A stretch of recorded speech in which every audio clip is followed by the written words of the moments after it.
of Walt Disney. In 1971, his love for America inspired the creation of the Hall of Presidents, a place to celebrate the optimism and goodwill he saw at the heart of the American story. Walt's vision was to honor the nation by honoring the American presidency.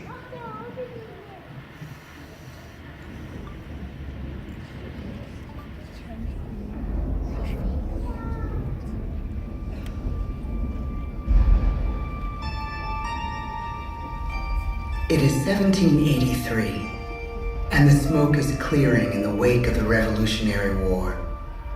Over the course of 8 grinding years, General George Washington has led a force of shopkeepers, farmers, and Native American allies to victory over the greatest military power in the world. A new nation has been born, independent and free. The founders must form a national government. In 1787, through months of passionate debate, they create a written constitution. For the country's highest office, they imagine something new in the history of the world. A leader not born to power like a king or queen. A leader who has not seized power through conquest. A leader not separate from the people, but elected by the people. From among the people. We, the people. This is a new idea, an American idea. The idea of a president.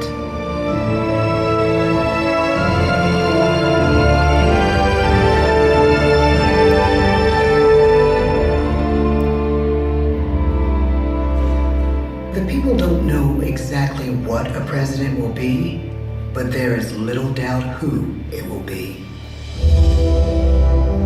George Washington's stature and bearing have marked him as a leader. His integrity has made him a great one. Washington knows that many generals who have led successful revolutions make themselves dictators or kings. Instead, he steps down from power and retires to his home, Mount Vernon. The world takes note, and George Washington becomes the symbol of American ideals. In the first presidential election, it's Washington by a landslide.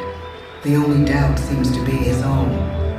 He writes, "Integrity and firmness is all I can promise. Integrity and firmness is exactly what we need." Everything he does as president will set a model for his successors. His final act may be the most important of all. After 2 terms, with no term limit in the Constitution and amid overwhelming support to stay in office, he steps down once again and hands power back to the people. He wants us to speak, to elect a new president. During the early years of the Republic, we choose leaders as different as Thomas Jefferson, John Adams, and Andrew Jackson. Elections are often bitter. Each president stands at that fiery intersection where personal character meets the challenges of the times. Some call the presidency a glorious burden. Jefferson calls it a splendid misery. We, the people, must choose well.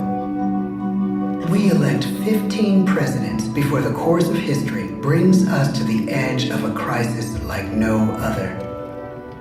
A nation born of freedom still permits slavery. As the country pushes west, will new states be slave or free? The question produces bitter conflict. The issue rocks the election of 1860 and brings Abraham Lincoln onto the national stage. The tall, lanky, some say uncouth candidate from Illinois is a master of words at a time when speeches are printed in full for people to read. A house divided against itself cannot stand, he has said. With Lincoln's election, the House does indeed divide. Civil War. 11 states secede from the Union. the war becomes a defining passage in the American story. The president's own inner strength and depth of character changed the course of history. Lincoln had come up the hard way on the American frontier, desperately poor, with less than a year of formal schooling. His early years were scarred by tragedy, the death of his mother, his sister, his first love. He struggles with depression, but never loses his determination to rise above it. He once said he's driven by a desire to leave the world a little better place for having lived in it. The war rages. Lincoln fights to preserve the Union and end slavery. Neither is a sure thing. At Gettysburg, Pennsylvania, 6 months after one of the bloodiest battles of the war, the president dedicates a cemetery to the thousands of soldiers who died there, in words we can never forget.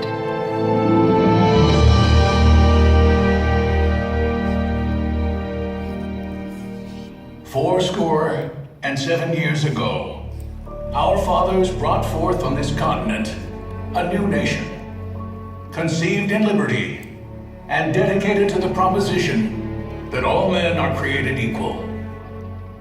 Now we are engaged in a great civil war, testing whether that nation or any nation so conceived and so dedicated can long endure.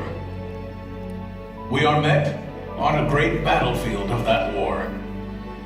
We have come to dedicate a portion of that field as a final resting place for those who here gave their lives that that nation might live. It is altogether fitting and proper that we should do this. But in a larger sense, we cannot dedicate, we cannot consecrate, we cannot hallow this ground. The brave men, living and dead, who struggled here, have consecrated it far above our poor power to add or detract. The world will little note, nor long remember what we say here, but it can never forget what they did here. It is for us, the living, rather, to be dedicated here to the unfinished work which they who fought here have thus far so nobly advanced. It is rather for us to be here dedicated to the great task remaining before us, that from these honored dead we take increased devotion to that cause for which they gave the last full measure of devotion.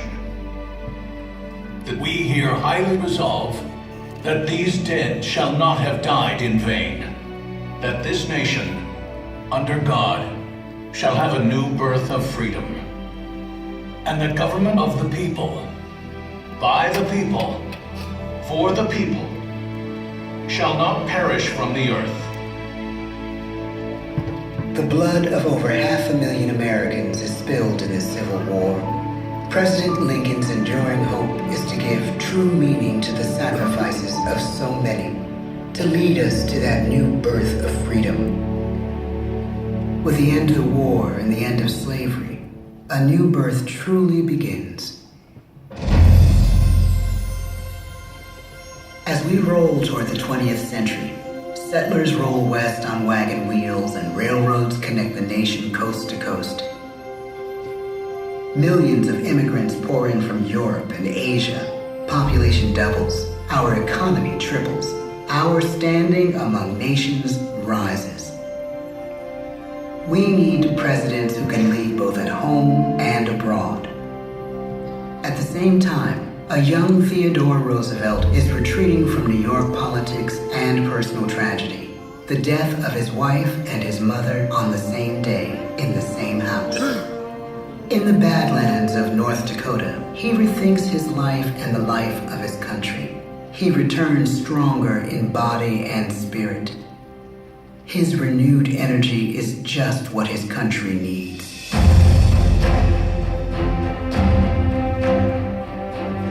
American industry is booming, but social tensions are rising. A progressive movement is bubbling up, pushing for change, and change is needed in the working and living conditions in cities. The gap widens between rich and poor, the demand for change grows stronger. Teddy Roosevelt is a knight on a crusade. He speaks with force and vitality in clear terms that make colorful headlines at a time when mass market newspapers have become the new media. To define his foreign policy, he borrows a phrase from an African proverb: speak softly and carry a big stick. But his greatest accomplishments are made at home. He breaks up giant monopolies, protects workers' rights, and calls for a square deal for all Americans, rich and poor, capitalist and wage earner. And a square deal for every man and every woman in the United States. He calls on America to be as great as the natural grandeur of its lands.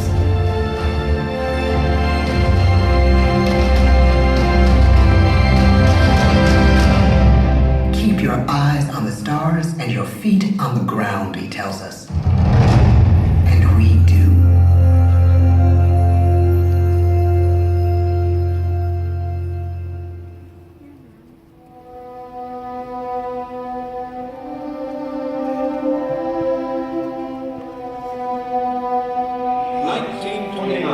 The bottom fell out of the market. 12 million unemployed. The bread lines and the soup. The results of the 1932 election now appear. When we elect our 32nd president, it is the worst of times. The course of history and the course of one president's life again shape a turning point in our national destiny. Franklin D. Roosevelt, paralyzed by polio, knows how to restore the faith of a people paralyzed by the Great Depression. I believe in practical explanation and in practical policy. He has found the inner strength his countrymen now need. He speaks to us like a friend, a neighbor. His optimism is contagious, his voice perfect for the latest breakthrough medium, radio. He calls us to believe we have nothing to fear but fear itself. And we do believe. Tonight's attacks on England are perhaps the most widespread of the war. In the course of the day, But an even greater challenge dominates his final years in office: the Second World War.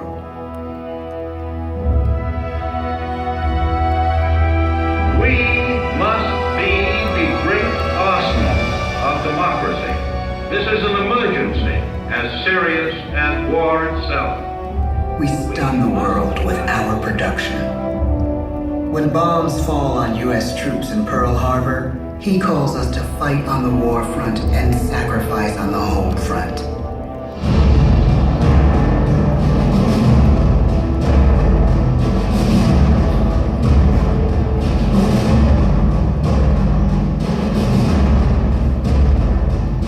the harder the sacrifice, the more glorious the triumph. So spoke America in the year 1776. So speak Americans today. The world changes. The country changes. And yet, in one sense, what we need most from our presidents has never changed. A guiding vision that calls forth the best that America can be. Will outer space be developed for the benefit of all mankind? Or will it become another focus for the arms race? The choice is urgent, and it is ours to make. Ask not what your country can do for you. Ask what you can do for your country. But really, it's all of us who must overcome the crippling legacy of bigotry and injustice. And we shall overcome. One of the agreements that President Sadat and Prime Minister Begin are signing tonight is entitled A Framework for Peace in the Middle East. Mr. Gorbachev, tear down this wall. You have lost too much, but you have certainly not lost America. I can hear you. The rest of the world hears you. country requires the willingness to speak out for what is right, to shake up the status quo. That's America. Our presidency is no longer just an idea. It is an idea with a proud history. Ladies and gentlemen, the presidents of the United States of America.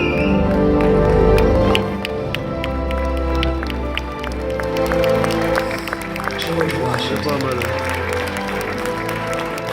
John Adams. Thomas Jefferson. James Madison. James Monroe. John Quincy Adams. Andrew Jackson. Martin Van Buren. William Henry Harrison. John Tyler. James K. Polk. Zachary Taylor. Millard Fillmore. Franklin Pierce. James Buchanan. Abraham Lincoln. Andrew Johnson. Ulysses S. Grant. Rutherford B. Hayes. James A. Garfield. Chester A. Arthur. Grover Cleveland. Benjamin Harrison. William McKinley. Theodore Roosevelt. William Howard Taft. Woodrow Wilson. Warren G. Harding. Calvin Coolidge. Herbert Hoover. Franklin D. Roosevelt. Harry S. Truman. Dwight D. Eisenhower. John F. Kennedy. Lyndon B. Johnson. Richard M. Nixon. Gerald R. Ford. Jimmy Carter. Ronald Reagan. George Bush. Bill Clinton. George W. Bush. Barack Obama.